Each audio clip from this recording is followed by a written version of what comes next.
tal? Gracias por acompañarnos en un episodio más de Alondra Podcast. Hoy estamos con una mujer integrante de esta agrupación Alcohólicos Anónimos. Nos va a contar parte de su historia, parte de su vida, y nos va a contar cómo se integró, pero también cómo ha sabido sobrellevar esta situación. ¿Cómo estás? Bienvenida. Hola Alondra, muchas gracias por la invitación de antemano. Te agradezco muchísimo, ¿no?, que me des la oportunidad de estar en este espacio. Y bueno, pues yo soy una integrante más de la comunidad de Alcohólicos Anónimos. Okay. Es una comunidad a nivel mundial y pues vengo a dar testimonio, ¿no?, de que sí funciona. Cuéntanos un poquito de ti, quién eras en la infancia, cuéntanos un poquito de tu inicio de vida, quién eres. Ok, pues yo fui hija única, vengo de una familia muy tradicional católica. Mi mamá era servidora de la iglesia, mi papá pues se dedicaba a trabajar, tenían un negocio, se dedicaba al campo, a su ranchito, y ella al negocio y a costurar. Fui hija única. Ellos pertenecen a un pueblo de acá de Chiapas que se llama Venustiano Carranza. Entonces pues yo tuve mi infancia allá, digamos, ¿no? Pero mi papá fallece cuando yo tenía 6 años de edad. Soy huérfana de mamá y papá. Mi papá fallece cuando yo tenía 6 años y pues se dio un cambio totalmente rotundo. Me vengo a Tuxtla a los 6 años a vivir con una tía materna y pues mi mamá se queda allá en Carranza checando asuntos de mi papá, porque pues tuvo problemas, ¿no?, con su familia. Se da mucho allá, ¿no?, el despojamiento de bienes y todo eso, ¿no? Entonces ella se queda allá con mi abuela. Yo me vengo a vivir a Tuxtla desde los 6 años con una tía. Empiezo acá a estudiar la primaria, la estudié en el CEBECH, y pues me quedo acá con mi tía, ¿no? Ella también tiene otra hija que crecimos como hermanas, ¿no?, con mi prima. Y a la edad de 12 años, pues mi mamá, digamos que fallece cuando yo tenía 12 años, porque de alguna forma el quedar viuda le afectó, ¿no?, en la parte emocional. Mi mamá se deprime, después de estar como todo el tiempo activa, verla de blanco, sirviendo en la iglesia, teniendo muchísimas ahijadas, le encantaba, ¿no?, ser muy social. De repente se viene abajo, le guarda luto a mi papá como por 5 años. Ella se enferma, le da un virus en la piel que se llama pemfigo vulgar, se le complica con la diabetes y bueno, fallece, ¿no? Cuando yo lo tengo bien clarito, ¿no? A los 12 años, porque en esa etapa estás iniciando pues la adolescencia. Es una etapa bastante complicadísima y fueron como que situaciones que marcaron, ¿no?, de alguna forma mi infancia y mi adolescencia. ¿Cómo fueron esos 6 años después de que fallece tu papá y antes de que fallezca tu mamá? Mira, después de que fallece mi papá, te digo, me vengo a vivir a Tuxtla. Mi tía vivía acá en Tuxtla, ella es mamá soltera. Yo me integro a vivir con ellas, con mi prima y mi tía. Y la verdad es que hasta ese momento no había como que tú dijeras, ¿no?, un sufrimiento. Había un cambio drástico, porque de ser pues hija única, consentida, de que si no quería tal desayuno me lo cambiaba, ¿no? De que tenía una nana y demás, ¿no? Muchísima atención, aunque también se había cierto descuido, como mucha permisidad en esa etapa. Me vengo y mi tía pues me educa, digamos, ¿no? O sea, ella sí, habían reglas en la casa, el baño a tal hora, o sea, con decirte que hasta la alimentación, porque la alimentación ella sí consumía que verduras, que proteínas, y yo era un drama andante, así de que no, me quieren matar, ¿no? En eso podría decirte, ¿no?, que fue el cambio rotundo. Mi mamá trataba de, pues como tenía una tienda de abarrotes allá muy grande, pues me mandaba mis chucherías, ¿no?, porque fui muy melindrosa. Entonces, el cambio fue ese. el cambio de reglas, el de estar por un lado mucha permisividad y por otro lado habían reglas y había una educación bastante estricta, ¿no? Que por supuesto me ayudó muchísimo. Pero ese fue el cambio. De ahí, recuerdo que estaba como en cuarto de primaria, cuando pues ya la familia de mi mamá, mis tíos, mi tío y mis tías se dan cuenta que pues ella no estaba bien, ¿no? Que sí estaba pasando una crisis no solo emocional, sino ya se le había somatizado, ya se le había ido a lo físico y pues ella de alguna forma estuvo en coma, se gastó muchísimo en su tratamiento, estudios, se fueron hasta México. Fue una crisis no familiar, la familia de mi mamá es muy unida. Tal vez en mi subconsciente decía, yo no le importo, ¿no? Porque no la veo, ¿dónde está mamá, no? Claro. Después de que, pues ella cada fin de semana, te digo, me mandaba mis chucherías, de repente llegaba, pero dejó de pasar eso. Y sí recuerdo que hubo mucha ausencia un tiempo y posteriormente yo me entero que estuvo 3 meses en coma, ¿no? Ese sí fue un desgaste familiar, fue muy duro ver, cuando estoy en cuarto de primaria, que mi mamá se viene a vivir acá a Tuxtla conmigo y con mi tía y ver el proceso de que se le llenaban en la piel unas llagas, se le hacían unas bombitas y estuvo con cortisona, era visitar hospitales, visitar pues a la psiquiatra, ¿no? Tomar terapia desde muy chiquita. Ese fue el proceso de cuando mi mamá estuvo acá conmigo. Sin embargo, yo lo recuerdo muy bonito. Okay. Lo recuerdo muy bonito porque sí sé que de parte de ella hubo un esfuerzo tremendo. De cuarto a sexto yo viví feliz porque ella estaba acá, ¿no? Nos fuimos a rentar las dos solitas. Recuerdo incluso, ¿no?, que mi proceso de menstruación, por ejemplo, yo lo pasé con ella, ¿no? Ella estuvo acompañándome en ese momento. Estuvo en esa etapa que pues a las mujeres nos marca mucho, ¿no? Recuerdo que me llevaba a la iglesia, mi mamá todo el tiempo era de que me llevaba a la iglesia, ella era congregada a una comunidad dentro de la iglesia que se llama Legión de María y pues me llevaba a llevarle las florecitas a la Virgen. Cuando ya estaba acá y ya estaba como en tipo recuperación, platicaba mucho, o sea, su terapia era la iglesia y contarle a la primer persona que se encontrara, porque era tan sociable que hacía puente con una persona normal, podría después contarle toda su vida, o sea, eran como 2 horas hablando y pues yo jugando con mis primos, ¿no? Esa fue como que la parte que viví acá con ella.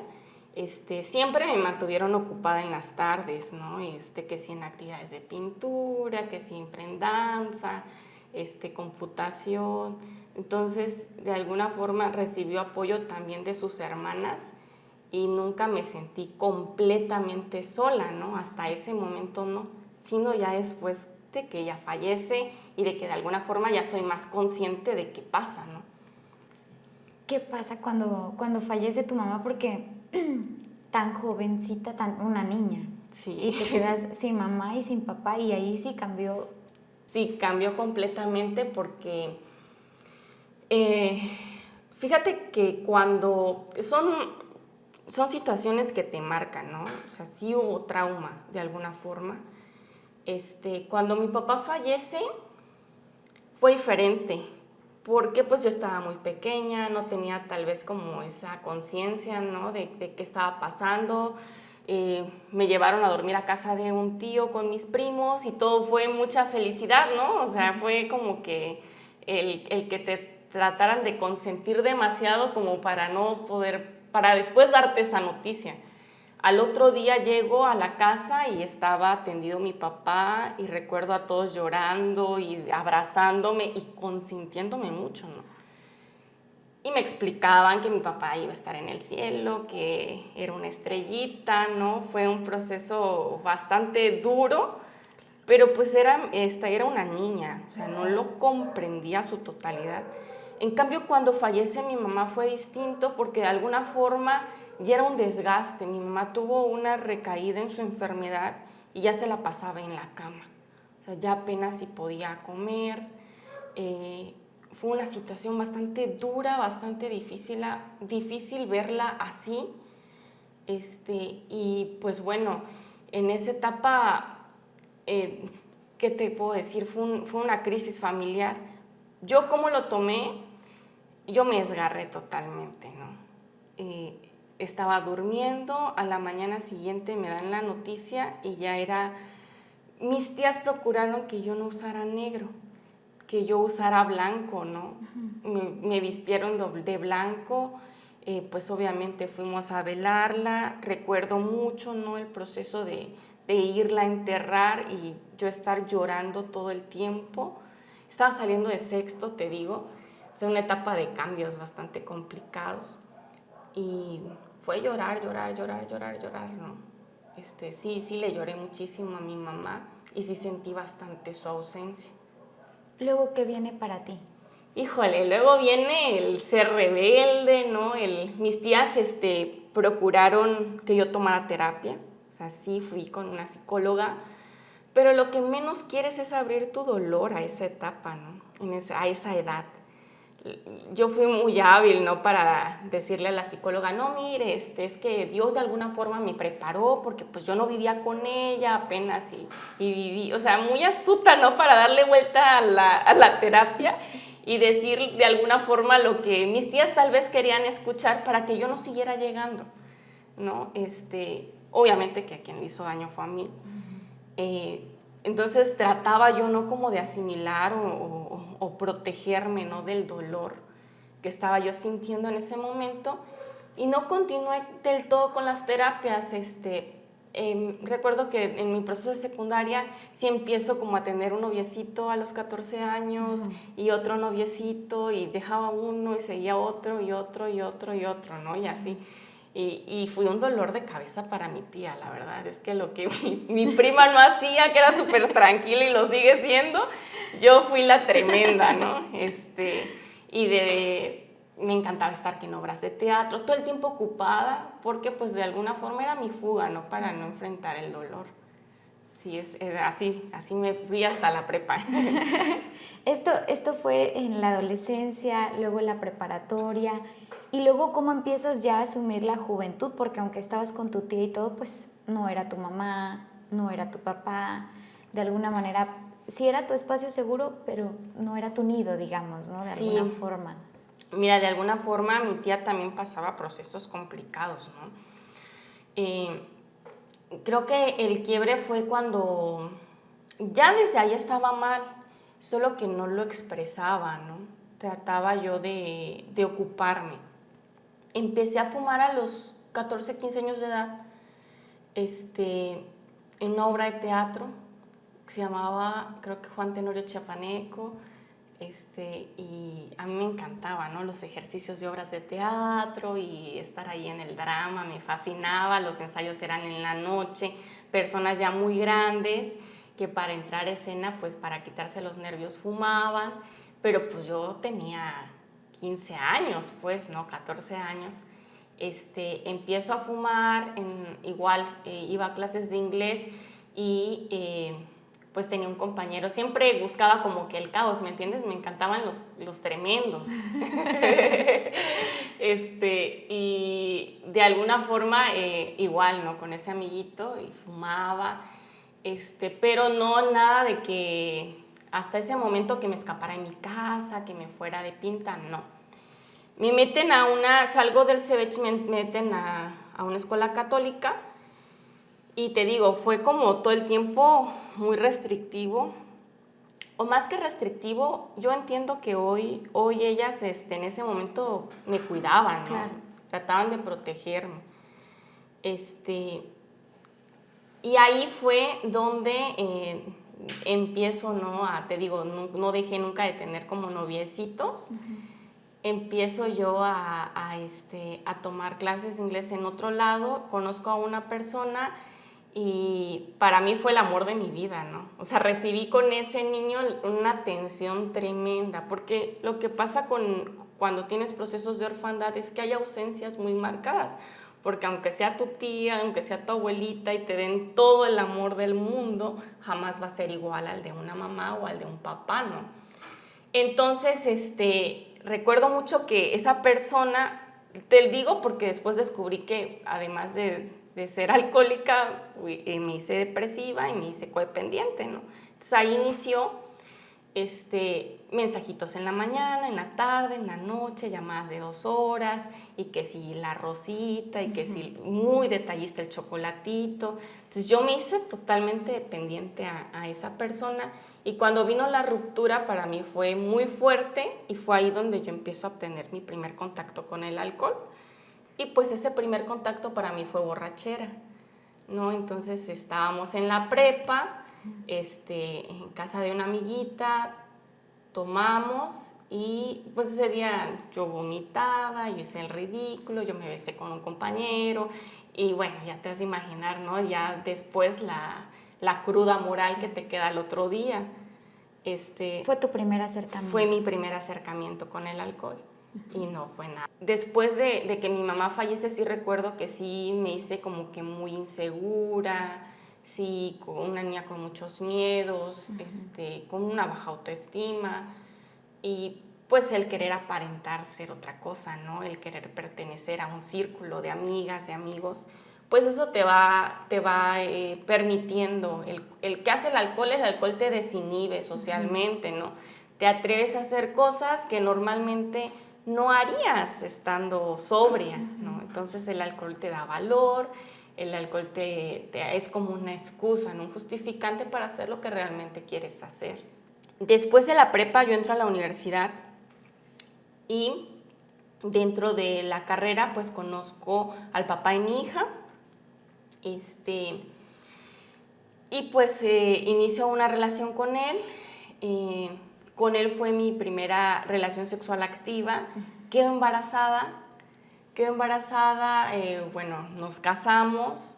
Era muy enojón, un poquito bien. Él sí viene de un papá alcohólico, obviamente él desarrolló la neurosis, ¿no? Por consiguiente, porque cuando hay una persona alcohólica o drogadicta en la familia, no afecta solamente, no se afecta, no solamente la persona, sino que pasa a traer a todo aquel ser querido que vive cerca o está cerca de él, ¿no? Entonces, en este caso era neurótico, ¿no?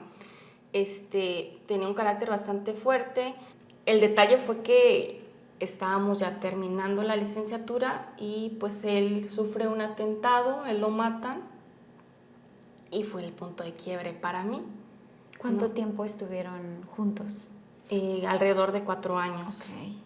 Alrededor de 4 años, pues toda la universidad, digamos.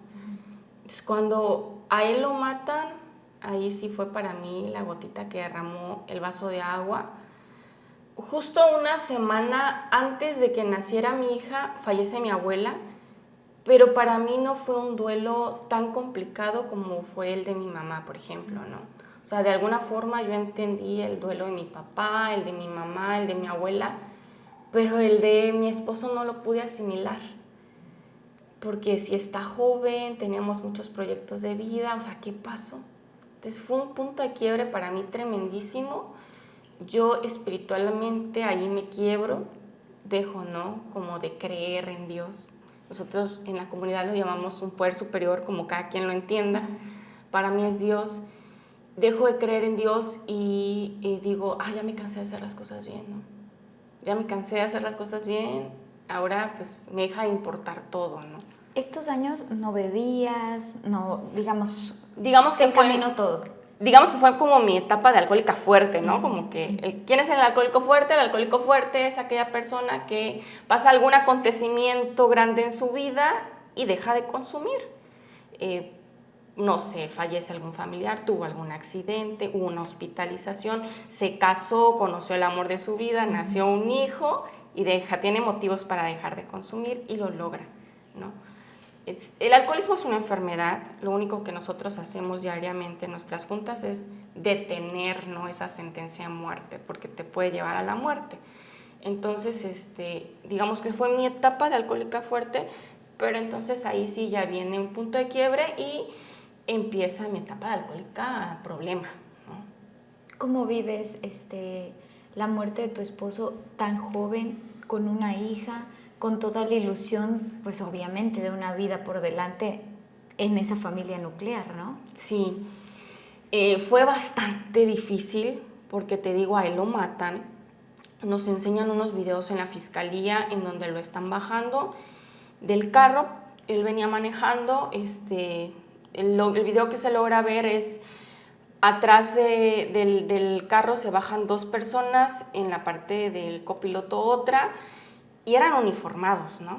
Entonces ahí lo bajan, lo pasan a otra camioneta. Fue bastante difícil para mí asimilarlo, porque si te das cuenta, yo estoy repitiendo ahí el patrón de mi mamá, ¿no? Empiezo a pasar un proceso de viudez y, híjole, llena de miedos, llena de inseguridades, porque pues prácticamente nos dicen, fue un carpetazo, pues, ¿no? Lo más importante es su seguridad y la de su hija, ¿no? Y fue bastante difícil porque estuvimos custodiados 3 meses por policía municipal, estatal y federal, pero pues yo al ver ese video no tenía nada de confianza de que me estuvieran cuidando afuera de mi casa. Junto con mi familia, yo vivía ahí con mis suegros. Vivir ese proceso fue difícil, yo no dormía, empiezo a desarrollar insomnio, que te gusta, dormía 1, 2 horas. Yo era muy delgada, subí de peso como 12, 13 kilos, porque pues en las noches, no sé, el tarro de Nutella que tardaba alrededor de, no sé, un mes, yo me la acababa en una semana, en una noche. Era bajar al refrigerador, estar despierta, el no poder apagar la mente, el pensar 1000 hipótesis de quién pudo haber sido, qué pudo haber pasado, por qué a mí, ¿no? Híjole, fue bastante difícil. Los primeros 3 meses yo no dormí, yo dormía 1 hora, ¿no? Después a mí me rescata, ¿no? El profesor de mi esposo, es un profesor de artes marciales mixta, que de verdad que le tengo muchísimo cariño, porque me dijo, hija, no te puedes deprimir, o sea, tienes que darle. Y me enseñó a trabajar la ira, que yo tenía en ese momento, muchísima impotencia, porque aparte después de haber estudiado Derecho, dices, híjole, no puedo hacer nada respecto a esto, que esta situación que me está pasando, ¿no? Entonces empiezo yo también a entrenar, a aprender defensa personal. Se creó una psicosis. Salí a correr en las mañanas, crossfit al mediodía, empiezo a hacer lo que él hacía, ¿me entiendes? En las tardes era entrenar jiu-jitsu, muay thai, defensa personal, quedarme a hacer sparring, cansar el cuerpo para poder descansar un poco y apagar un poquito la mente. Al yo pasar el proceso de ver a mi mamá, ¿no? Cómo vivió la viudez, yo digo, a mí no me va a pasar lo mismo. Yo no quiero que mi hija me vea llorar, yo no quiero que mi hija me vea triste todo el tiempo. Entonces, lo que yo hago en realidad en ese momento es no sacar mis emociones, no permitirme el llorar, el quererme hacerla fuerte en ese momento. Y ahí yo digo, mi hija me tiene que ver bien, no me puede ver mal. Y te digo, el primer año fue correr, hacer demasiado ejercicio físico, me di un año sabático. Después de ese año empiezo a integrarme a mis actividades. Sin embargo, a partir de los 3 meses que yo dejo de estar custodiada, yo ya empiezo nuevamente con el alcohol. Digo, pues yo me voy a ir de fiesta, me tiene que ver alegre, me tiene que ver que mi vida continúa, y empiezo, ¿no? a salir. Yo creo que mis amigas en ese momento no lo hacían como con la intención, ¿no? de que yo me perdiera, ¿no? Sino más bien que yo me distrajera. Pero pues obviamente al no trabajar el duelo, no trabajé el duelo de mi esposo, me empecé a involucrar con algunas personas después de cierto tiempo sin haber trabajado el duelo. Entonces, pues eran relaciones como muy esporádicas, muy momentáneas. Lo buscaba a él en todos lados, ¿no? Y pues no lo iba a encontrar. Fue un duelo que se me hizo patológico por no trabajarlo. 1 año yo estuve así sin sacar emoción hasta que empiezo, ¿no? Ya a tratar de continuar con mi vida. Consumía no para convivir, sino para apagar la mente, para poder sacar emoción incluso, porque el corazón se me hizo súper piedra en ese momento. Y pues yo con una copa de alcohol, después de las de 2, 3, yo ya lloraba, ¿no? O sea, yo ya podía sacar dolor, yo ya podía en ese momento fugarme en mi realidad un rato, ¿no? Entonces tuve, después de ese tiempo, una maternidad compartida. La realidad es que me ayudaban muchísimo mi tía, mi suegra, mi prima, mi cuñada, en cuidar a mi hija. Yo me la pasaba trabajando, o sea, me hice adicta al trabajo. Me hice adicta al trabajo y entre más trabajo hubiera, para mí era mejor. Llegas a una muerte espiritual, ya no tener ganas de vivir, ¿no? Eso fue alrededor de 2 años y medio de consumo. Después de eso, a mí me empiezan a detectar. Yo intenté tener una relación y este chico a mí me conoció como que de mi lado bueno, ¿no? Mi lado ángel. Súper funcional, ¿no? Y todo el tiempo con una sonrisa. Y llega en esta etapa y conoce a otra completamente diferente. Y me dijo, ¿sabes qué? Necesitas ayuda. Me terminó y se fue.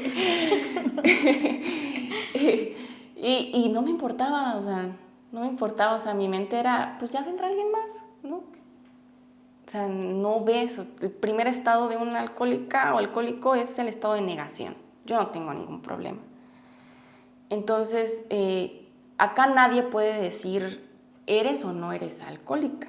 Entonces, en la comunidad tenemos un autodiagnóstico y tú solito lo haces, o sea, es para ti. Tienes que ser muy sincero y honesto contigo mismo, porque por lo regular nos autoengañamos, ¿no? O sea, no está mal el socializar, o sea, hay personas que van a una fiesta, toman, conviven, no tienen ningún problema, ¿no? No les afecta en ningún aspecto de su vida, se controlan muy bien, más comen, más bailan, más platican, más socializan, pero no se encuentran un miércoles en la semana y no queriendo tomar, de repente alguien te dice, vamos, solo es una. Y digo, ¿será que sí? ¿Será que no? Ahí ya el alcohol ya ganó tu voluntad, ya no tienes fuerza de voluntad y vas y te tomas una, pero después de esa una ya no paras. Entonces esa una se hace 2, 3 y termina en borrachera. Entonces cuando ya no tienes el control tú sobre la bebida, ya tienes un problema y el problema va creciendo, es progresivo, ¿no? El alcohol, a donde lo dejes, ahí va a estar. No es como que uno no termina tomando como inicia tomando.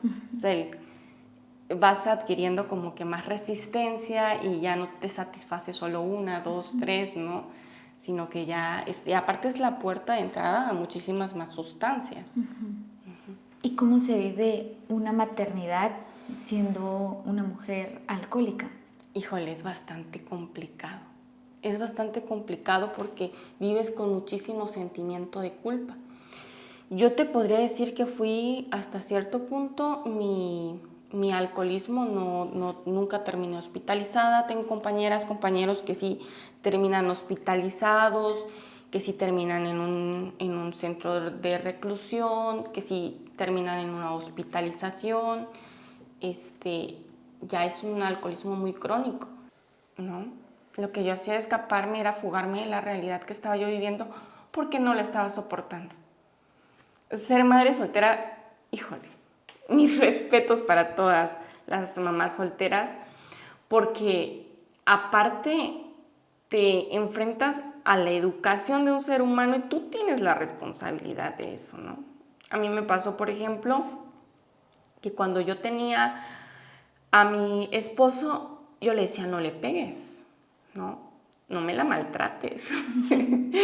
No quería que pusiera reglas porque pues como yo fui niña consentida, fui hija única, no, eran unos pleitos.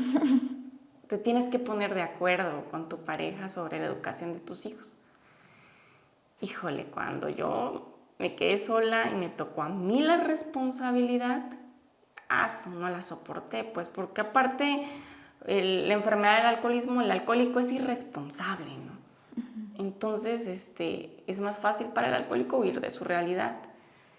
Fue bastante difícil porque pasó lo mismo que a mí, o sea, me la consintieron demasiado, eran regalos y lo que ella quisiera, y su forma de afrontar el duelo era haciendo berrinches, ¿no? Entonces de repente lloraba, gritaba, tiraba las cosas y yo ¿qué le decía? Pues, o sea, yo aparte era muy joven, o sea, yo era más su hermana que su mamá. Mi psicóloga, porque aparte tomé terapia tanatológica, mi psicóloga me empezó a decir, mira, no eres su hermana, eres su mamá, ¿no? Eres su mamá y tú tienes que estar bien para que tú puedas transmitirle a ella esa sensación de bienestar. Porque lo primero que hice fue lo que hicieron conmigo, ¿no? Vamos a terapia a las 12. Y de repente ella era, no quiero ir, y se ponía a hacer berrinches y la subía yo a la fuerza, ¿no? Y mi psicóloga me dijo, mira, ella no lo necesita, la que lo necesita eres tú, la que está mal eres tú, ¿no? Si tú no estás bien, uno no puede dar lo que no tiene. No puedes darle amor porque pues tú no te amas, ¿no? No le puedes transmitir paz, tranquilidad, porque tu vida es un caos, tu mente es un caos. Tienes que estar bien tú para que ella pueda estar bien y le puedas dar lo mejor, ¿no? Entonces, híjole, fue bastante complicado. Fui mamá medias en esa etapa, esos 2 años y medio, incluso más, porque tardó mi proceso de recuperación, no fue tan rápido, ¿no? Entonces, Dios de verdad que nunca me ha abandonado. Tiene una súper abuela, una súper tía abuela y 2 tías que la aman. Y hoy por hoy te puedo decir que mi hija y yo nos llevamos súper bien. Ella tiene 14 años ahorita. Pero en su momento, oye, hay risas, ¿no? Oye, enfrento otra etapa como mamá, ¿no? Es la adolescencia y también está potente. Pero hoy tengo las herramientas para no salir corriendo, ¿no? No huir de eso. Cuando te dice esta amiga, tú también te empiezas a dar cuenta, ¿cuándo te autonombras alcohólica? ¿Cuándo te reconoces como una mujer alcohólica? Eso no fue fácil. Eso no fue fácil porque lo que normalmente uno piensa es que para ser alcohólico ya necesitas estar en el escuadrón de la muerte, estar allá teporocheando, banqueteando, ¿no? De esas personas que están desahuciadas, ¿no? Totalmente, y no. El alcoholismo tiene etapas, es progresivo, es insidioso y por necesidad es mortal. Un enfermo alcohólico termina o en un psiquiátrico, o en la cárcel, o en el hospital, o en el panteón. Es la muerte. Empiezo a fondear en el alcohol. Ya de por sí, ¿no? Que vomitaba, pero ya sin control sobre quién estaba enfrente de mí, ¿no? Sobre el carro de mi jefe, en el ambiente laboral, pues yo era la que menos tomaba, ¿no? Entonces yo no me consideraba alcohólica porque había muchísimo alcohol y yo era la que menos consumía alcohol, excepto otro compañero que él sí no tomaba nada. Entonces, llega un proceso emocional de una relación que yo estaba empezando a tener y es ahí donde yo acepto la ayuda. Y digo, no, sí, como que sí necesito ayuda. Me llevan, me dan mi primera junta, me dan la bienvenida en un grupo de Alcohólicos Anónimos, te dan la bienvenida el primer día, te dan un recibimiento muy bonito y me dicen, tú eres la persona más importante esta noche está dedicada a ti. No, imagínate. Después de que crees que no le importas a nadie, ¿no? Alguien desconocido te dice que le importas y aparte, tú eres la más importante esa noche, ¿no? Híjole, eso para mí fue maravilloso. Fue en una agrupación en Cintalapa que me dan mi primer junta. A la siguiente, fue creo que un sábado, el lunes siguiente me traen al grupo femenil Lois de Alcohólicos Anónimos y todas mis compañeras me empiezan a dar la bienvenida, a dar información de qué es el alcoholismo y cómo ellas lo han vivido, cómo le han hecho para recuperarse. Híjole, yo me empiezo a identificar con una que era viuda, con otra que era madre soltera, ¿no? Con otra que era huérfana, y así. Me empiezo a identificar con cada una de ellas en partecitas y aparte ellas irradiaban una felicidad que yo no tenía en ese momento. O sea, yo traía un vacío tremendo, unas ganas de morir, una depresión, híjole, muy apagada. Y yo las veía a ellas y riéndose de sus propias desgracias, ¿me entiendes? O sea, haciendo una comedia de su desgracia y dije, yo quiero esto. Intenté llegar, ¿no? ¿Cómo se vive en un espacio de Alcohólicos Anónimos que son mujeres? Porque poco se habla de estas agrupaciones femeniles. Yo no sé si hay un poquito más de vergüenza o... Digo, no sé cuál es la razón, pero siempre escuchas Alcohólicos Anónimos y ves o te imaginas un grupo de hombres, ¿no? Sí. Y mira, y como en todo grupo, toda comunidad, va a haber machismo, ¿no? Sobre todo en México, es por nuestra cultura. Entonces, un grupo de Alcohólicos Anónimos no se salva de eso. O sea, no vivimos las mujeres todo rosa dentro de una agrupación, ¿no? Eso no es cierto. Es como en el trabajo que sufres acoso, que pasas discriminación como mujer, en cualquier situación o ámbito en el que te pares, o sea, sí entiendo muy claro que no es de la comunidad o es el programa, sino son las personas que llegamos a un programa y llegamos enfermos. Mira, el programa te invita no solo a tapar la botella, a dejar el consumo, sino a hacer un cambio de juicios y actitudes. Es decir, haces una introspección de tu vida, sanas las heridas a través de estar en tribuna o de hacer catarsis. Hay un amadrinamiento, apadrinamiento, un acompañamiento de alguien que ya trascendió ciertas cosas que tú no has podido,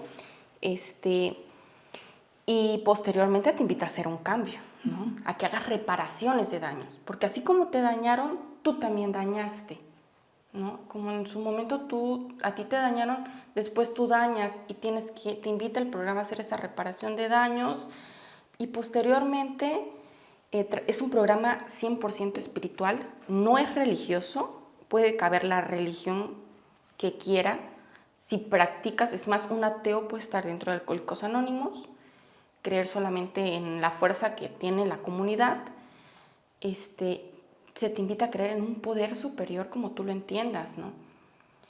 Y se trabaja mucho con la oración, la meditación y posteriormente, ¿no? De llevar ese proceso de catarsis, de sacar tu dolor, de tener el acompañamiento, el amadrinamiento, el hacer tus reparaciones, te invita a transmitir el mensaje. No es un programa, nunca vas a ver publicidad de Alcohólicos Anónimos porque es un programa de atracción y no de promoción. Es decir, nosotros no nos promocionamos, sino que atraemos a las demás personas a través del cambio que han visto en nuestra vida. Y entonces nos dedicamos a así transmitir el mensaje, no ayudar a aquel alcohólico o alcohólica que está sufriendo. Pero ¿qué pasa cuando tú llegas a una agrupación? Como puede haber gente recuperada, como puede haber gente que no trabaje el programa y solo esté llegando a un grupo, ¿no? Que no se meta a los 12 pasos de recuperación. Y entonces es ahí como pues empiezas a ver, ¿no? Tus defectitos, traes mucha carencia, muchas ausencias, la primera persona que te sobe el pelito, que te diga que eres bonita, que eres hermosa, pues va, ¿no? Por eso surgen los grupos femeniles, ¿no? Precisamente porque aparte habemos mujeres, porque hay mujeres que sí se quedan en los grupos mixtos y no todos los compañeros son irrespetuosos, hay compañeros muy respetuosos, muy responsables, con su recuperación y que sí verdaderamente ayudan a la persona que llegue, sea hombre, sea mujer, porque Alcohólicos Anónimos es una comunidad de personas. O sea, anteriormente nuestro preámbulo decía de hombres y mujeres. No, ahorita es de personas porque cualquier integrante, incluso de la comunidad LGBTQ y más, se puede integrar a Alcohólicos Anónimos. Entonces, ¿por qué femenil? Porque yo traía ese defectito, ¿no? No, para evitar involucramientos, porque eso, en lugar de que ayude a tu recuperación, te va a estancar y no vas a dejar ni siquiera el consumo, ¿no? Nosotros, por ejemplo, sesionamos de 7 a 9, el grupo hoy sesiona de 6 a 8 y apenas se acaba de aperturar un grupo en Las Palmas de mujeres que sesionan, ellas sí sesionan de 9 a 11. Yo pertenezco al grupo femenil Lenguaje del Corazón y pues nosotras sesionamos de 7 a 9. Entonces eso también te permite el que puedas llegar a casa, las que somos mamás, ¿no? El ambiente que generas en un femenil es totalmente diferente. ¿Tiene sus dificultades y detalles? Sí, ¿no? Porque sale a relucir mucho los defectos que tenemos entre nosotras, ¿no? No la compañera que llegue va a llegar recuperada, ¿no? O sea, le tienes que enseñar el tema de ser empática con la otra compañera, de no tener rivalidades, trabajamos defectos de carácter. Para la iglesia son pecados capitales, para nosotros son defectos como es la envidia, la pereza, la gula, la lujuria, la soberbia, la ira, la avaricia, y traes los efectos en alta cuando llegas. Entonces es un proceso que te va, si tú así lo quieres, porque todo es sugerido, nada es obligado ahí, es un programa de autoayuda, si tú así lo quieres te vas a poder integrar.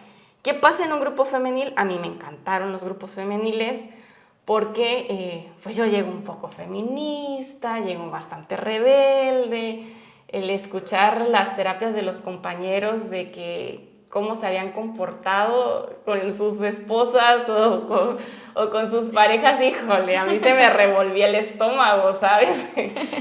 Pues mi madrina, la que me transmite el mensaje, me dijo, ay, no, tú eres de femenil, dejar en un grupo femenil, y sí me quedo en el femenil. Hoy en día salgo a compartir, ¿no? A los grupos mixtos sin ningún problema, pero pues ya he trabajado mucho en mi autoestima, en marcar límites, en formar mi carácter, mi personalidad, mi criterio propio. Ya no tengo ningún problema. Pero en un inicio, un grupo femenil es bastante bondadoso, bastante amable para aquella mujer que quiera dejar de consumir, que quiera dejar el sufrimiento, porque te vas a encontrar con amigas que no te van a juzgar, que han pasado procesos similares al tuyo. Es diferente ir con una psicóloga, con una profesional, a hablar con una persona que ha pasado lo mismo que tú. Entre gitanos no nos leemos la mano, decimos, ¿no? Porque nosotros tendemos a mentir, a manipular, aún estando pagando con una psicóloga, ¿no? El problema es ser honesta, ¿no? Todos los principios que tiene Alcohólicos Anónimos son ego-reductores y te van a llevar siempre a que hables con muchísima honestidad. Y justo con eso, porque es el mensaje del podcast, hay una vida después de los momentos de crisis, ¿no? ¿Cuál es tu mensaje para las mujeres que nos están viendo? Los hombres también, pero las niñas, las adolescentes, muchas jovencitas que tal vez se van a sentir identificadas con alguna parte de tu historia, ¿no? Sí. ¿Cuál es el mensaje? Digo que ya está todo el mensaje en lo que nos dijiste, pero ¿cuál te gustaría que fuera el mensaje de cierre? Mira, el mensaje es que siempre lo mejor está por venir. No perder la esperanza nunca. Tener fe. Es difícil cuando estás pasando estas situaciones. O sea, dentro de nuestro grupo habemos mujeres que hemos pasado abuso, abortos, temas fuertes, ¿no?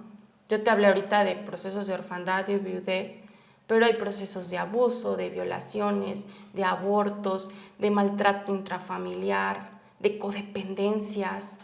que funciona lo mismo con la bebida. Cuando tú te haces dependiente a una persona, no la puedes dejar. No porque no quieras dejarla, no puedes. Entonces, hay esperanza, hay un lugar. Yo, si me haces dejar hacer promoción. Por favor. Pues está el grupo Lenguaje del Corazón. Tenemos ahorita 9 meses después de vivir mi proceso con otras 2 compañeras. Ahorita ya somos como 20 que estamos ahí dentro, de todas las edades. O sea, no importa qué edad tengas, no importa a qué te dediques. Hay mujeres que se dedican a la casa, hay otras que hacen su vida profesional. No importa, a lo que tú te dediques, la edad que tengas. Tenemos compañeras de la tercera edad, pues yo tengo alrededor de 34, tenemos jovencitas de 19, de 20 años, y ahí todas cabemos, ¿no? Esto no es Alcohólicos Anónimos, es como un pacto de mujeres, somos solidarias entre nosotras, hay sororidad, verdadera sororidad, ¿no?